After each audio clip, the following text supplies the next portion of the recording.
নির্বাচন নিয়ে শঙ্কা এনসিপির, পরিবেশ তৈরি না হওয়ার অভিযোগ, পাতানো ভোটের চেষ্টা চললে মাঠে নামার হুঁশিয়ারি। সুষ্ঠু নির্বাচনে প্রস্তুতি সি, লুটের অস্ত্র উদ্ধারের নির্দেশ। এখন পর্যন্ত আমরা সম্পূর্ণ আস্থা রাখতে পারছি না। জনগণকে আবার প্রতারিত করার মতো কোনো ধরনের লক্ষণ যদি আমরা দেখি, আমরা কিন্তু নির্বাচনের দিন পর্যন্ত বসে থাকবো না। আমরা প্রয়োজনে আবার রাজপথে নামবো। অবৈধ অস্ত্র উদ্ধার করতে পারছেন, তাহলে মানুষের মাঝে আস্থা বৃদ্ধি পাবে। ঢাকা 17 আসনের নেতাকর্মীদের সঙ্গে তারেক রহমানের বৈঠক, দিলেন নানা দিক নির্দেশনা। দেশের রাজনৈতিক অবস্থার প্রেক্ষাপটে বর্তমানে আমাদের কি করা দরকার, এই সমস্ত বিষয় নিয়ে আলোচনা। দেখছিলেন প্রধান শিরোনাম। সন্ধ্যার সময় সঙ্গে আছি আমি জাফর সাদিক। এবার অন্যান্য শীর্ষ সংবাদ। ওসমান হাদি হত্যায় ফয়সাল করিম সহ 17 জনের বিরুদ্ধে চার্জশিট। রাজনৈতিক প্রতিহিংসার কারণে খুন।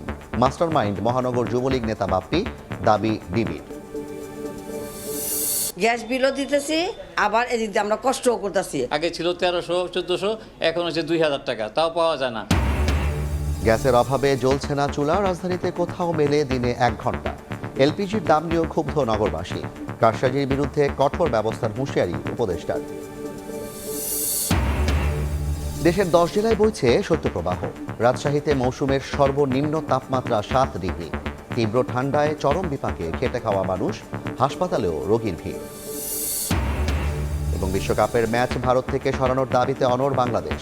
আইসিসি বিসিবি অনলাইন সভার পর সিদ্ধান্ত, নিরাপত্তা বাড়িয়ে বিসিসিআই এর নতুন প্রস্তাব দেওয়ার গুঞ্জন।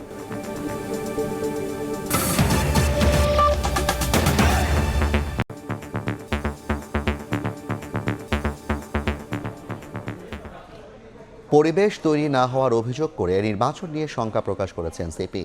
পাতানো ভোটের চেষ্টা চললে মাঠে নামার হুঁশিয়ারি দিয়েছেন দলটির মুখপাত্র আসিফ মাহমুদ সজীব ভুঁইয়া। সুষ্ঠু নির্বাচন আয়োজনে ইসি কাজ করছে উল্লেখ করে কমিশনার আবুল ফজল মোহাম্মদ সানাউল্লাহ জানান, ভোটের আগে লুট হওয়া অস্ত্র উদ্ধারের নির্দেশ দেওয়া হয়েছে। এদিকে প্রার্থিতা ফিরে পেতে 2 দিনে আপিল করেছেন 164 জন। ত্রয়োদশ সংসদ নির্বাচনের প্রার্থিতা ফিরে পেতে আপিল। বাদ পড়াদের পাশাপাশি আবেদন করছেন বৈধ ঘোষিত প্রার্থীর বিপক্ষেও। প্রার্থিতা ফিরে পাওয়ার আশা করলেও ভোটের পরিবেশ নেই বলে মনে করেন কেউ কেউ। আইনশৃঙ্খলা পরিস্থিতি নিয়ে উদ্বেগ তাদের। সনদপত্রের কপিটা দেওয়া হয়নি, শিক্ষা সনদের, এবং দলীয় প্যাডে অঙ্গীকারনামা দেওয়া হয়েছে, কিন্তু সেটার কি ত্রুটি ওনারা মনে করেছেন এটাকে স্থগিত রাখলেও পারতেন, স্থগিত না করে বাতিল করে দেওয়া হলো। আইন শৃঙ্খলা বাহিনী তাদেরকে আরো শক্ত পদক্ষেপ দরকার, এবং নির্বাচনী পরিবেশ এখন পর্যন্ত দৃশ্যমান হয়েছে বলে আমরা শুধু নয়, জনগণও মনে করে না। এদিন বিকেলে সিএসির সঙ্গে দেখা করেন এনসিপির প্রতিনিধি দল। পরে দলটির মুখপাত্র আসিফ মাহমুদ সজীব ভুঁইয়া জানান, ভোটের পরিবেশ তৈরি করতে পারেনি ইসি। সে কারণে নির্বাচন হওয়া নিয়েই শঙ্কা তার। পাতানো নির্বাচনের চেষ্টা অব্যাহত থাকলে মাঠে নামার হুঁশিয়ারি দেন এনসিপির মুখপাত্র। আমরা যদি দেখি আবারও পুরনো সেটেলমেন্টের মধ্য দিয়ে, আবারও কোনো একটা আন্ডারস্ট্যান্ডিং এর মধ্য দিয়ে এবার জনগণকে আবার প্রতারিত করার মতো কোনো ধরনের লক্ষণ যদি আমরা দেখি, আমরা কিন্তু নির্বাচনের দিন পর্যন্ত বসে থাকবো না। আমরা প্রয়োজনে আবার রাজপথে নামবো। পক্ষপাত মুক্ত থাকতে ইসির প্রতি আহ্বান জানিয়ে সিএসির সঙ্গে দেখা করেন ইসলামী আন্দোলনের প্রতিনিধিরাও। যে সমস্ত বিষয় সমাধানযোগ্য, ক্লারিক্যাল মিস্টেক, এগুলো সংশোধনযোগ্য। অতীতেও দেখেছি এগুলো সংশোধন হয়ে যেত, কিন্তু এবার এগুলো বাতিল করা হয়েছে এবং এক্ষেত্রে বৈষম্যও করা হয়েছে। কোনো ক্যান্ডিডেটের ক্ষেত্রে ছাড় দেওয়া হয়েছে, আবার দেখা গেল আমাদের ক্যান্ডিডেটের ক্ষেত্রে ছাড় দেওয়া হয় নাই। এদিকে চট্টগ্রাম সার্কিট হাউসে আইনশৃঙ্খলা বাহিনী সেলের সঙ্গে মত বিনিময় করেন নির্বাচন কমিশনার আবুল ফজল মোহাম্মদ সানাউল্লাহ। সুষ্ঠু নির্বাচন আয়োজনে কাজ করছে ইসি। থানা থেকে লুট হওয়া 15% অস্ত্র ও 30% গুলি এখনো উদ্ধার হয়নি উল্লেখ করে নির্বাচনের আগেই উদ্ধারের নির্দেশ দেন তিনি।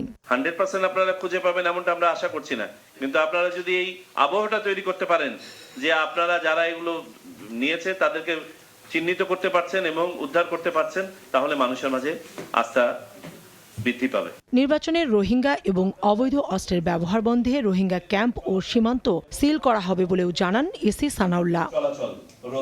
কাউসারা চৌধুরী কুমু, সময় সংবাদ, ঢাকা। ঢাকা 17 আসনের নেতাকর্মীদের সঙ্গে বৈঠক করেছেন বিএনপির ভারপ্রাপ্ত চেয়ারম্যান তারেক রহমান। এ সময় নানা দিক নির্দেশনা দেন তিনি। নেতারা জানান, আলোচনায় বেগম জিয়ার যুব উন্নয়নের ধারা অব্যাহত রাখার প্রত্যয় ব্যক্ত করেন ভারপ্রাপ্ত chairman. BNP chairperson Begum Khaleda জিয়ার মৃত্যুতে দলীয় 7 দিনের শোক শেষ হলো মঙ্গলবার। এখনও সমবেদনা জানাতে দলের গুলশান কার্যালয়ে আসছেন অনেকেই। পাশাপাশি আছে নির্বাচন কেন্দ্রিক ব্যস্ততাও। নির্বাচন ও দলের সাংগঠনিক কাঠামো শক্তিশালী করতে ব্যস্ত বিএনপির ভারপ্রাপ্ত চেয়ারম্যান তারেক রহমান। বেলা 11টায় গুলশান কার্যালয়ে ঢাকা 17 আসনের নেতাকর্মীদের সঙ্গে বৈঠক করেন। এ সময় ঢাকা 17 আসনের সাংগঠনিক অবস্থা পর্যালোচনার পাশাপাশি দিক নির্দেশনাও দেন তিনি। 22 তারিখ থেকে 10 তারিখ পর্যন্ত নির্বাচন প্রচারণা চলবে। এই 18 দিনে উনি চাইলেও এখানে সময় দিতে পারবেন না, একদিন হয়তো দুই দিন দিবে। অতএব তার আগে উনি সাংগঠনিক কি অবস্থা আছে, তার কেন্দ্রে কোথায় কি অবস্থা আছে সেটা জানার জন্য ওনাদেরকে ডাকছেন। বৈঠকে অংশ নেয়া নেতারা জানান, বেগম খালেদা জিয়ার যুব উন্নয়নের ধারা অব্যাহত রাখার প্রত্যয় ব্যক্ত করেছেন তারেক রহমান। আগামী দিনের যে কোনো চ্যালেঞ্জকে মোকাবেলা করার জন্যই আমাদের সংগঠন ভিত্তিক আলোচনা হচ্ছে। নেতাকর্মীরা যে ক্যাম্পেইন করার পরে কি কি সমস্যাগুলো ভোটাররা বলেছেন সেগুলো মাননীয় ভারপ্রাপ্ত চেয়ারম্যান সেগুলো লিখে নিয়েছেন। বৈঠক শেষে বিএনপি চেয়ারপারসনের উপদেষ্টা মোহাম্মদ আব্দুস সালাম বলেন, ভারপ্রাপ্ত চেয়ারম্যানের এই ধারাবাহিক বৈঠক ও দিক নির্দেশনা নির্বাচনের দলকে কাঙ্ক্ষিত ফলাফলের পথে এগিয়ে নিয়ে যাবে। সংগঠনকে শক্তিশালী করার জন্য চলমান যে আলোচনা, সেগুলো আলোচনা এবং সংগঠনের বর্তমান অবস্থা নিয়ে, দেশের রাজনৈতিক অবস্থার প্রেক্ষাপটে বর্তমান আমাদের কি করা দরকার, এই সমস্ত বিষয় নিয়ে আলোচনা। সন্ধ্যার পর গুলশানে বিএনপি চেয়ারপারসনের রাজনৈতিক কার্যালয়ে বিএনপির ভারপ্রাপ্ত চেয়ারম্যান তারেক রহমানের সঙ্গে সাক্ষাৎ করতে আসেন ইউরোপীয় ইউনিয়নের প্রতিনিধি দল। স্বপন আহমেদ, সময় সংবাদ, ঢাকা। আওয়ামী লীগ বিরোধী অবস্থান নেয় কাল হয়েছে ইনকিলাব মঞ্চের মুখপাত্র শরীফ ওসমান হাদির। রাজনৈতিক প্রতিহিংসা থেকে ভারতে বসে হত্যার নির্দেশ দেয় যুবলীগ নেতা ও সাবেক কাউন্সিলর তাইজুল ইসলাম চৌধুরী বাপ্পি। খুন করে ছাত্রলীগ নেতা ফয়সাল করিম মাসুদ। ভারতে পালাতেও ভূমিকা রাখে বাপ্পি। ঘটনার 1 মাসেরও কম সময়ে 17 জনের বিরুদ্ধে আদালতে চার্জশিট জমা দিয়ে ব্রিফিংয়ে কথা জানিয়েছে ডিবি প্রধান। 12 ডিসেম্বর দুপুরে নির্বাচনী প্রচারণা শেষে ফেরার পথে পল্টনের বক্স কালভার্ট রোডে মোটরসাইকেলে এসে দুজন গুলি করে ঢাকা 8 আসনের সম্ভাব্য প্রার্থী শরীফ ওসমান হাদিকে 6 দিন মৃত্যুর সঙ্গে পাঞ্জা লড়ে সিঙ্গাপুরের হাসপাতালে মারা যান হাদি। হাদিকে গুলির পরপরই সিসিটিভি ফুটেজ দেখে শনাক্ত করা হয় শুটার ফয়সাল ও বাইক চালক আলমগীরকে। ঢাকা, ময়মনসিংহ সহ একাধিক জায়গায় অভিযান চালিয়েও গ্রেফতার করা যায়নি ফয়সালকে। পরে জানা যায় ভারতে পালিয়েছেন শুটার। তবে থেমে থাকেনি তদন্ত। মামলাটি হস্তান্তর করা হয় ডিবিতে। ছায়া তদন্তে নামে র্যাবও একে একে গ্রেফতার করা হয় শুটার ফয়সালকে সহায়তা করা সবাইকে। উদ্ধার হয় ব্যবহৃত অস্ত্র ও গুলিও। তদন্তে প্রাপ্ত তথ্য, সাক্ষ্য, সিসিটিভি ফুটেজ পর্যালোচনা ও ফরেনসিক পরীক্ষার পর ঘটনার 25 দিনের মধ্যে প্রাথমিক তদন্ত শেষে অভিযোগপত্র আদালতে জমা দিল ডিবি। এ নিয়ে সংবাদ সম্মেলনে ডিবি প্রধান জানান, রাজনৈতিক প্রতিহিংসা থেকে কার্যক্রম নিষিদ্ধ যুবলীগের ঢাকা মহানগর উত্তরের সাংগঠনিক সম্পাদক তাইজুল ইসলাম চৌধুরী বাপ্পির নির্দেশে ও ছাত্রলীগ নেতা ফয়সালের পরিকল্পনায় হাদিকে হত্যা করা হয়। ভারতে বসে নির্দেশ দেয় বাপ্পি। আসামিদের রাজনৈতিক পরিচয়, ভিকটিমের পূর্ববর্তী বিভিন্ন রাজনৈতিক বক্তব্য থেকে তদন্তে প্রকাশ পায় যে রাজনৈতিক প্রতিহিংসার কারণে শরীফ ওসমান হাদি ওরফে ওসমান গনিকে গুলি করে হত্যা করা হয়। ডিবি বলছে, হত্যার পর পালানোর পথও তৈরি করেছিল ফয়সাল। বাপ্পির ভগ্নিপতি রাজুর সহায়তায় মানব পাচারকারী ফিলিপ ইসলাম ফয়সালকে ভারতে পার করেন। সীমান্তে সহায়তা করে সিবিউন দিও ও সঞ্জয় চিচিম। সীমান্তে নিতে গাড়ি দিয়ে সহায়তা করে উজ্জ্বল। ফয়সালের ভগ্নিপতি মুক্তি ও বোন জেসমিন বাসায় আশ্রয় ও অস্ত্র সংরক্ষণে সহায়তা করেন। ফয়সালের মা হাসি এবং বাবা হুমায়ুন হত্যায় ব্যবহৃত বাইকের নম্বর প্লেট পরিবর্তন ও লুকাতে সহায়তা করে। স্ত্রী সামিয়া পালিয়ে যেতে ব্যবহৃত গাড়ির ভাড়া দেয়। শ্যালক শিপু হত্যায় অস্ত্র সরাতে সাহায্য করে। আর শিপুর বন্ধু ফয়সাল অস্ত্র লুকিয়ে রাখে। আর গ্রেফতার কবির ফয়সালকে মোটরসাইকেল সরবরাহ করে আর আলমগীর সেই বাইক চালায়। ফয়সাল করিম মাসুদ ওরফে রাহুল ওরফে দাউদ এবং তদন্তপ্রাপ্ত আলমগীর, তাজুল ইসলাম চৌধুরী বাপ্পি, ফিলিপ ইসলাম, মুক্তি মাহমুদ সহ মোট 17 জনের বিরুদ্ধে অপরাধ প্রাথমিকভাবে প্রমাণিত হয়ে উল্লেখিত আসামিদের বিরুদ্ধে বর্ণিত ধারায় অভিযোগপত্র আজকে দাখিল করা হয়েছে। ফয়সাল ভিডিও বার্তায় নির্দোষ দাবি করলেও তার বিরুদ্ধে জড়িত থাকার প্রমাণ পাওয়া গেছে বলে জানিয়েছে ডিবি। বাপ্পির বাইরে আরো কোনো মাস্টারমাইন্ড আছে কিনা খতিয়ে দেখার পাশাপাশি নাম আসলে সম্পূরক চার্জশিট দেওয়া হবে বলে জানিয়েছে ডিবি প্রধান। চার্জ গঠন হওয়ার পর এই প্রক্রিয়া যাওয়ার পর। মাসুদুর রহমান, সময় সংবাদ, ঢাকা। এবার শীতেও রাজধানীতে গ্যাসের তীব্র সংকট। জ্বলছে না চুলা, কোথাও মেলে দিনে মাত্র 1 ঘন্টা, তাও গভীর রাতে।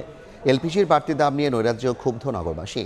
তিতাস বলছে, অর্থনৈতিক অগ্রাধিকার বিবেচনায় আগে শিল্প, বিদ্যুৎ ও সার কারখানায় সরবরাহ নিশ্চিতের পর গ্যাস দেওয়া হচ্ছে আবাসিকে। তাসনিয়া নিশাত মিমের রিপোর্ট। ক্যামেরায় ছিলেন অনুপ দত্ত। রান্নার সব প্রস্তুতি নিয়ে চুলা জ্বালানোর নিরন্তর চেষ্টায় গৃহবধূ জুলিয়ানা গোমেজ। তবে গ্যাসের যেন আরই নগরবাসীর, বহু সাধনায়ও দেখা মেলে না অগ্নিশিখার। গ্যাসের সমস্যার জন্য এখন দুপুরে কোনো গেস্ট বাসায় অ্যালাউ করি না। এমন চিত্র রাজধানীর মগবাজার, হাতিরপুল, সেন্ট্রাল রোড, কাঁঠালবাগান সহ বিভিন্ন এলাকার। গ্যাস বিলও দিতেছি, আবার এদিক দিয়ে আমরা কষ্টও করতেছি। গ্যাস নিতে ফিলিং স্টেশনগুলোতেও দেখা গেছে যানবাহনের সারি।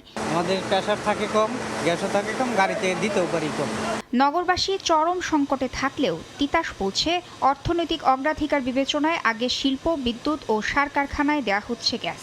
আমি কিন্তু 165 মিলিয়ন গ্যাস দিয়ে যাচ্ছি ঢাকাতে, কিন্তু তারপরও ক্রাইসিস। অবৈধ গ্রাহকরা নিয়ে নিচ্ছে বৈধ গ্রাহকদের গ্যাসগুলো। প্রত্যেকের বাড়ি বাড়ি যাওয়া তিতাসের সম্ভব না। দেখা যাচ্ছে যে আমরা লাইন কাটছি, আবার 3 দিন পরে ওনারা আবার লাইন নিয়ে নিচ্ছেন।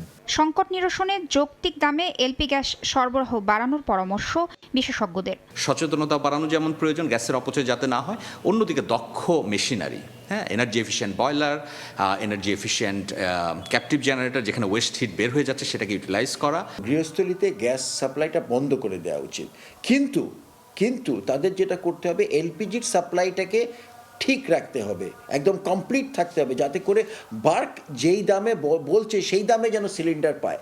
এদিকে এলপি গ্যাসের দাম নিয়ে চরম নৈরাজ্যের মধ্যেই গত রোববার 12 কেজি সিলিন্ডারের দাম বেড়েছে 53 টাকা।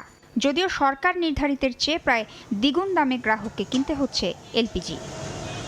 তাসনিয়া নিশাত, মিম, সময় সংবাদ, ঢাকা। কারসাজি করে এলপি গ্যাসের দাম বাড়ানো হয়েছে এমন মন্তব্য করে জ্বালানি উপদেষ্টা জানান, মূল্য নিয়ন্ত্রণে কাজ করছে সরকার। তার দাবি, সরবরাহ ঘাটতি নয়, শীতে চাহিদা বাড়ায় বাসাবাড়িতে গ্যাসের সংকট। সাপ্লাইয়ের অভাবের জন্য না, আমরা কিন্তু যে পরিমাণ এলএনজি আনার কথা সেই পরিমাণ এলএনজি আনতেছি। এলপিজি দাম অস্বাভাবিক হয়েছে, এটা কারসাজির মাধ্যমে করা হয়েছে এবং সরকার এই জন্য ব্যবস্থা নিচ্ছে। ক্যাবিনেট সেক্রেটারিকে আমরা বলছি যে প্রত্যেক জেলায় জেলায় মোবাইল কোড করা হয়। 2024 সালের 5 আগস্ট মিরপুরে থানা থেকে লুট হয় জার্মানির অত্যাধুনিক পিস্তল, যা ব্যবহার হচ্ছিল মিরপুর সহ আশপাশের এলাকায় ছিনতাই সহ নানা অপরাধে। অবশেষে র্যাবের অভিযানে উদ্ধার হয়েছে সেই অস্ত্র। গ্রেফতার করা হয়েছে 4 চিহ্নিত সন্ত্রাসীকে। জার্মানির অত্যাধুনিক পিস্তল হেকলার অ্যান্ড কচ, দাম 4.5 লাখ টাকা। মঙ্গলবার ভোরে এই অত্যাধুনিক পিস্তলটি র্যাবের অভিযানে উদ্ধার হয় রাজধানীর পল্লবীর একটি নির্মাণাধীন ভবন থেকে। এর আগে পল্লবীর আরমান কমিউনিটি লার্নিং সেন্টারের পাশে একটি নির্মাণাধীন ভবনে অবৈধ অস্ত্রধারী ও মাদক ব্যবসায়ীরা অবস্থানের তথ্য আসে র্যাবের কাছে। অভিযানে গ্রেফতার করা হয় জুয়েল ওরফে আরমান, মোহাম্মদ রিপন, মোহাম্মদ জাহিদ এবং আরমান হোসেনকে। পরে তাদের দেয়া তথ্যেই ওই ভবনের একটি কক্ষ থেকে উদ্ধার হয় অস্ত্রটি। সঙ্গে পাওয়া যায় গুলি, 4টি দেশীয় অস্ত্র, ইয়াবা ও ফেন্সিডিল। জিজ্ঞাসাবাদে র্যাব জানতে পারে অস্ত্রটি কারো ব্যক্তিগত। মিরপুরের একটি থানায় জমা পড়া পিস্তলটি লুট হয় 2024 সালের 5 আগস্ট। এরপর থেকেই অপরাধমূলক কাজে শুরু হয় এর ব্যবহার। থানাটা লুট হওয়ার পরে থানার অস্ত্রের সাথে এই ব্যক্তিগত যে লাইসেন্সকৃত অস্ত্র থানায় জমাকৃত সেটিও তারা লুট করে এবং সেই অস্ত্রগুলো বিভিন্ন হাত বদল হয়ে তার কাছে এসেছে এবং এই অস্ত্রগুলো দিয়েই তারা এ ধরনের ছিনতাই, ডাকাতি এবং মাদকের ব্যবসা আধিপত্য বিস্তারের জন্য তারা ব্যবহার করছে। সন্ত্রাসী গ্রুপটি মিরপুর, পল্লবী, ভাসানটেক ও ক্যান্টনমেন্ট থানাসহ আশপাশের এলাকায় মানুষদের ভয়ভীতি প্রদর্শনের মাধ্যমে নানা অপরাধ ও সন্ত্রাসী কার্যক্রম চালিয়ে আসছিল বলে জানায় র্যাব। তারা পেশাদার মাদক ব্যবসায়ী এবং ছিনতাইকারী। রাতের আধারে আপনার কালশি ফ্লাইওভার বা বিভিন্ন ফ্লাইওভারে অনেক সময় যে মোটরসাইকেল আরোহী এদেরও অনেক ছিনতাই হয়, যেটা সুতা পার্টি, তাদের সঙ্গে এদের একটা সম্পৃক্ততা আমি পেয়েছি এবং এদের আরো অনেক গ্যাং আছে যেগুলো নিয়ে আমরা কাজ করছি। সন্ধ্যার সময় আরো থাকছে। নিউ ইয়র্কের আদালতে নিজেকে যুদ্ধবন্দী দাবি মাদুরোর, ফের শুনানি 17 মার্চ। পাল্টাপাল্টি বিক্ষোভ, ভেনেজুয়েলায় মার্কিন অভিযানের নিন্দা নিরাপত্তা পরিষদের। শীতের দাপটে জবুথবু প্রাণ প্রকৃতি। 10 জেলার ওপর দিয়ে বয়ে যাচ্ছে মৃদু থেকে মাঝারি শৈত্যপ্রবাহ। মৌসুমের সর্বনিম্ন তাপমাত্রা রাজশাহীতে রেকর্ড করা হয়েছে 7 ডিগ্রি সেলসিয়াস। এদিকে তীব্র ঠান্ডায় চরম বিপাকে পড়েছেন খেটে খাওয়া মানুষ। হাসপাতালে বাড়ছে ঠান্ডাজনিত রোগী। আবহাওয়া অফিস বলছে, বাতাসে ভাসমান বস্তুকণা বাড়ায় কাটছে না কুয়াশা, বাড়ছে শীতের অনুভূতি। ঘন কুয়াশা আর কনকনে ঠান্ডা বাতাসে বেড়েছে শীতের দাপট। সূর্যের দেখা পেতে অপেক্ষা করতে হচ্ছে অনেক বেলা পর্যন্ত। মঙ্গলবার রাজশাহীতে তাপমাত্রা নামে 7 ডিগ্রি সেলসিয়াসে, যা চলতি মৌসুমে এ পর্যন্ত সর্বনিম্ন। শীতের কারণে 11টা বাজিলার লোক দেখা যাচ্ছে না। ঠান্ডা খুব কঠিন অবস্থা বাবু, হাত পা শিখতে আসতেছে খালি। চুয়াডাঙ্গায় তাপমাত্রা নেমেছে 7.5 ডিগ্রি সেলসিয়াসে। এছাড়াও বিভিন্ন জেলার উপর দিয়ে বয়ে যাচ্ছে শৈত্যপ্রবাহ। জমিতে কোনো কাজ কাম করা যাচ্ছে না, বেতনের যে কি হবে আল্লাহ জানে। খালি গাড়ি আসার লাগলো, প্যাসেঞ্জারও চড়তে চায় না ঠান্ডার জন্য। বৈরী আবহাওয়া কষ্ট বাড়িয়েছে খেটে খাওয়া মানুষের। তীব্র শীতে ঘর থেকে বেরিয়ে দুর্ভোগে পড়ছেন অনেকেই। 5-7 দিন থেকে এরকম অবস্থা হয়ে গেছে, কাজ কম নাই, আমাদের কাজ কম করার খুব অসুবিধা। মঙ্গলবার রাজধানীতে সর্বনিম্ন তাপমাত্রা রেকর্ড করা হয় 11 ডিগ্রি সেলসিয়াস। আবহাওয়া অধিদপ্তর বলছে, বায়ু দূষণের কারণে বাতাসে বেড়েছে ভাসমান বস্তুকণা। এতে কাটছে না কুয়াশা, এতে বাড়ছে শীতের অনুভূতি। কুয়াশা ফরমেশনের জন্য এক ধরনের পার্টিকেল লাগে, যেটা পলিউশনের যে পার্টিকেল রয়েছে এটা অনেকটা কুয়াশার মধ্যে কাজ করে। কুয়াশা থাকার কারণে রাতের তাপমাত্রা যাই থাকুক, কিন্তু রাতের যে ঠান্ডা এটা সারাদিন এটা কন্টিনিউ করে। তীব্র শীত ও বায়ু দূষণের কারণে হাসপাতালে বেড়েছে জ্বর, সর্দি, নিউমোনিয়া সহ শ্বাসতন্ত্রের জটিলতায় আক্রান্ত রোগীর সংখ্যা। তাদের মধ্যে শিশু ও বয়স্ক রোগীর সংখ্যাই বেশি। ফারিয়া ফারুকি, সময় সংবাদ, ঢাকা। যুক্তরাষ্ট্রের নিউ ইয়র্কে ম্যানহাটনের আদালতে নিজেকে একজন যুদ্ধবন্দী আখ্যা দিয়ে নির্দোষ দাবি করলেন মাদুরো। একই সঙ্গে নিজেকে ভেনেজুয়েলার বর্তমান প্রেসিডেন্টও দাবি করেন তিনি। পরবর্তী শুনানি আগামী 17 মার্চ। এদিকে শুনানি চলাকালে আদালতের বাইরে মাদুরো ও ট্রাম্পের পক্ষে পাল্টাপাল্টি বিক্ষোভ করেন সমর্থকরা। নিউ ইয়র্ক থেকে হাসানুজ্জামান সাকির রিপোর্ট। ভেনেজুয়েলার প্রেসিডেন্ট নিকোলাস মাদুরো ও তার স্ত্রীকে সোমবার স্থানীয় সময় দুপুরে কারা পোশাকে নিউ ইয়র্কের ম্যানহাটনের আদালতে তোলে মার্কিন প্রশাসন। আদালতে প্রথম হাজিরায় নিজেদের নির্দোষ দাবি করেন মাদুরো ও তার স্ত্রী। মাদুরো বলেন তিনি এখনও ভেনেজুয়েলার প্রেসিডেন্ট এবং একজন সৎ ব্যক্তি। তার বিরুদ্ধে মাদক চোরাচালান, ষড়যন্ত্র সহ মোট 4টি অভিযোগ রয়েছে। আদালতের বিভিন্ন সূত্র মতে জানা গেছে এখনই জামিনের আবেদন করবেন না প্রেসিডেন্ট ও তার স্ত্রী। এর মধ্য দিয়ে শেষ হলো মাদুরোর প্রথম শুনানি। পরবর্তী শুনানির দিন ধার্য করা হয়েছে আগামী 17 মার্চ।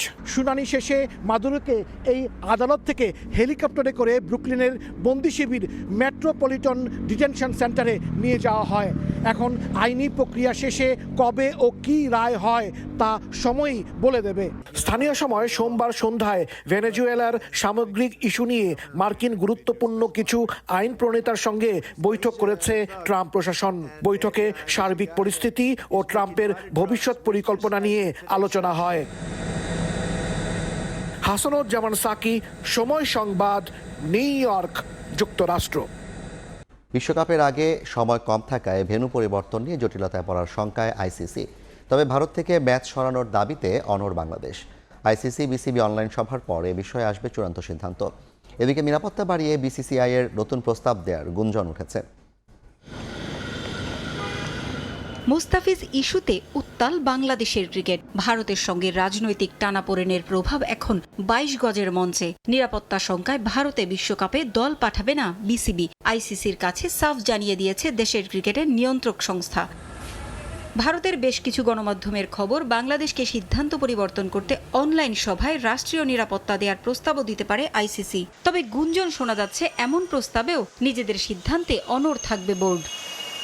7 ফেব্রুয়ারি অনুষ্ঠেয় বিশ্বকাপের জন্য হাতে সময় খুব বেশি নেই। বাংলাদেশের অনড় অবস্থানে কোন পথে হাঁটতে পারে আইসিসি? বেশ কয়েকটি পথ খোলা থাকলেও প্রতিটি ধাপেই আছে জটিলতা।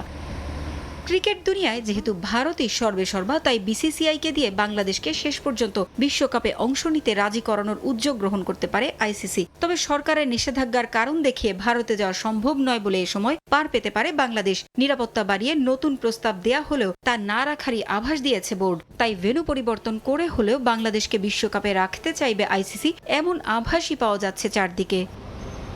পারভিন আক্তার, সময় সংবাদ। এ পর্যায়ের শীর্ষ সংবাদগুলো জানিয়ে দিচ্ছি আরেকবার। নির্বাচন নিয়ে শঙ্কা এনসিপির, পাতানো ভোটের চেষ্টা চললে মাঠে নামার হুঁশিয়ারি। চলতি মাসেই নির্বাচনের সব প্রস্তুতি সম্পন্ন, লুটের অস্ত্র উদ্ধারের নির্দেশ ইসির। ঢাকা 17 আসনের নেতাকর্মীদের সঙ্গে তারেক রহমানের বৈঠক, বেগম জিয়ার যুব উন্নয়নের ধারা অব্যাহত রাখার প্রত্যয়। গুলশানে ইইউ প্রতিনিধি দলের সঙ্গে সাক্ষাৎ। এবং ওসমান হাদি হত্যায় ফয়সাল করিম সহ 17 জনের বিরুদ্ধে চার্জশিট। রাজনৈতিক প্রতিহিংসার কারণেই খুন, মাস্টারমাইন্ড যুবলীগ নেতা বাপ্পি, দাবি ডিবি।